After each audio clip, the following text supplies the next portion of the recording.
नमस्कार दोस्तों, आप सभी का स्वागत है हमारे इस यूट्यूब चैनल पे। दोस्तों, आज की इस वीडियो में हम बात करने वाले हैं एक रिपोर्ट के बारे में जिसका नाम है review of functioning of recruitment organisation of government of India. इसको एक पार्लियामेंट्री कमेटी जो है इन्होंने पेश किया है, ठीक है? इस रिपोर्ट को पब्लिश किया है। तो चलिए जानते हैं इस रिपोर्ट के बारे में। दोस्तों, आप देख सकते हैं ये एक न्यूज़ है, ठीक है? इकोनॉमिक टाइम्स का, जहाँ पे बेसिकली ये जो रिपोर्ट है, जो गवर्नमेंट ये जो पार्लियामेंट्री पैनल है, इन्होंने जो रिपोर्ट प्रेज़ेंट किया है, इसमें इन्होंने क्या एनालिसिस किया है कि लास्ट 10 टू 12 इयर्स में जो यूपीएससी में यूपीएससी में जो आईएएस की संख्या है, उसमें नंबर ऑफ इंजीनियर्स की संख्या बहुत ज़्यादा है, ठीक है? और जो बाकी अलग-अलग डोमेन है, जैसे आपके बीएससी है या बीए है, ठीक है? बीकॉम है, वहाँ से जो कैंडिडेट हैं, ठीक है? उनका सिलेक्शन बहुत कम हो रहा है।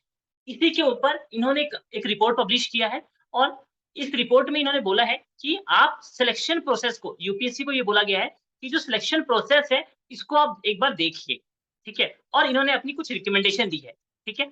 तो इनकी जो सबसे पहली रिकमेंडेशन है, मैं यहाँ पे आप लिख रहा हूँ। इन्होंने जो पहली रिकमेंडेशन दी है अपनी, इन्होंने क्या बोला है अपनी रिकमेंडेशन में कि फर्स्ट पहला तो ये देखिए कि जो टाइम पीरियड है ना? एग्ज़ाम को लेने का टाइम जो है, वो अभी आप देखेंगे तो कम से कम 1 से डेढ़ साल का साइकिल है। इसको आप कम से कम कीजिए, ठीक है? इसको आप एक बार चेक कीजिए। सेकेंडली जो आपका एग्ज़ाम पैटर्न है, उसमें चेंज कीजिए ताकि जो एक ही जो डोमेन के इंजीनियर्स जो सिर्फ़ एक ही डोमेन के लोग हैं, जो इंजीनियर्स हैं, जो बनते जा रहे हैं, ठीक है? हम सभी को एक फेयर चांस मिले, ठीक है? ये बेसिकली इसका रिकमेंडेशन है। अब ये रिकमेंडेशन देने के पीछे का लॉजिक क्या है? ज़रा इसको समझते हैं, ठीक है? तो आप इस स्लाइड को देखिए, ठीक है? ये एक बहुत अच्छा चार्ट है, जिसपे आपको बहुत अच्छे से समझ में आ जाएगा। तो आप ये देखेंगे कि 2009 से लेके 2019 तक का ये ग्राफ है।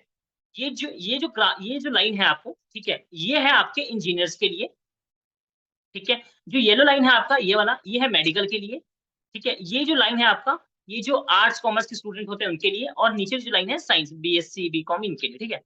अब इसके अंदर आप इंटरेस्टिंग चीज़ देखेंगे कि 2009 में, ठीक है, ऑन एन एवरेज जितने भी सिलेक्शन होते थे, उसमें से 31% आपके इंजीनियर्स होते थे, ठीक है? और ये 10 साल बाद, ठीक है, कितने हो गए 63%, ठीक है? आप ये देखिए इंजीनियर्स की संख्या।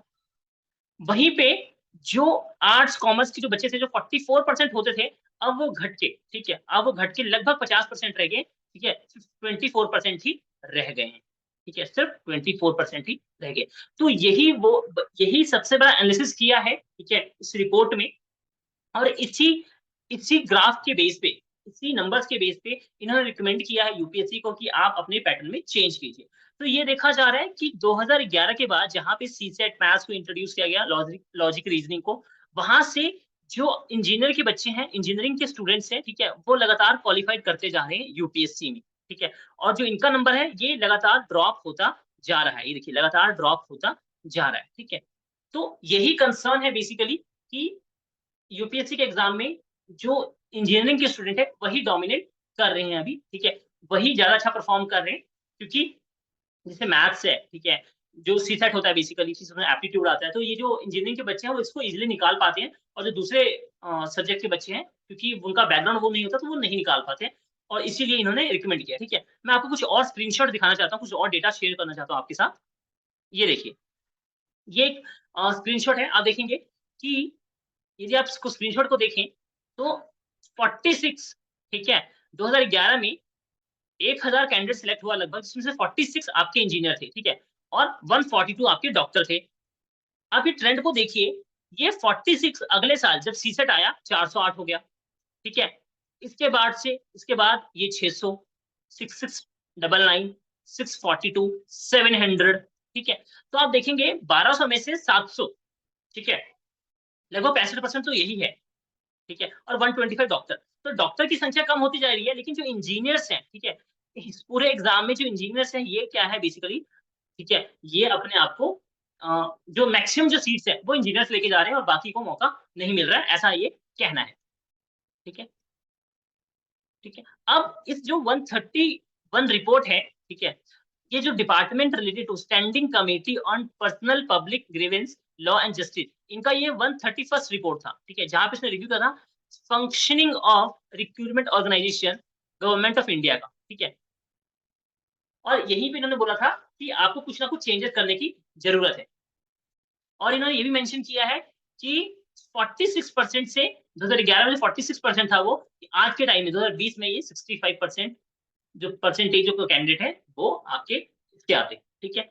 तो अब देखना ये होगा कि ये क्या-क्या चेंजेस करने वाले हैं, ठीक है। क्या यूपीएससी में जो इंजीनियरिंग बैकग्राउंड के स्टूडेंट है उनके लिए अलग मार्किंग सिस्टम होगा, ठीक है। या फिर जो आपके जो नॉर्मल कैंडिडेट होते हैं जो दूसरे डिपार्टमेंट से आते हैं, ठीक है, इनको कुछ एक्स्ट्रा मार्क्स दिया जाएगा। ये देखने वाली बात है कि यूपीएससी इसके ऊपर क्या जो नेक्स्ट स्टेप रहेगा ये क्या रहेगा। लेकिन अभी के लिए लग रहा है कि कुछ ना कुछ बहुत बड़ा चेंज होने वाला है, बिकॉज़ जब पार्लियामेंट्री कमेटी कुछ रिकमेंडेशन देती है, तो ये कहीं न कहीं एक सीरियस रिकमेंडेशन होता है। और बहुत बार ऐसा हुआ है कि जो बॉडीज़ होती है, ठीक है, चाहे यूपीएससी हो या कोई भी अलग बॉडी हो, वो उसको फॉलो करती है, उसको एक बार कंसीडर करती है। तो आने वाले टाइम में पता लगेगा कि क्या होने वाला है, ठीक है। यदि आपको वीडियो अच्छा लगा हो तो प्लीज़ चैनल को सब्सक्राइब कीजिएगा, वीडियो को लाइक कीजिएगा। Thank you.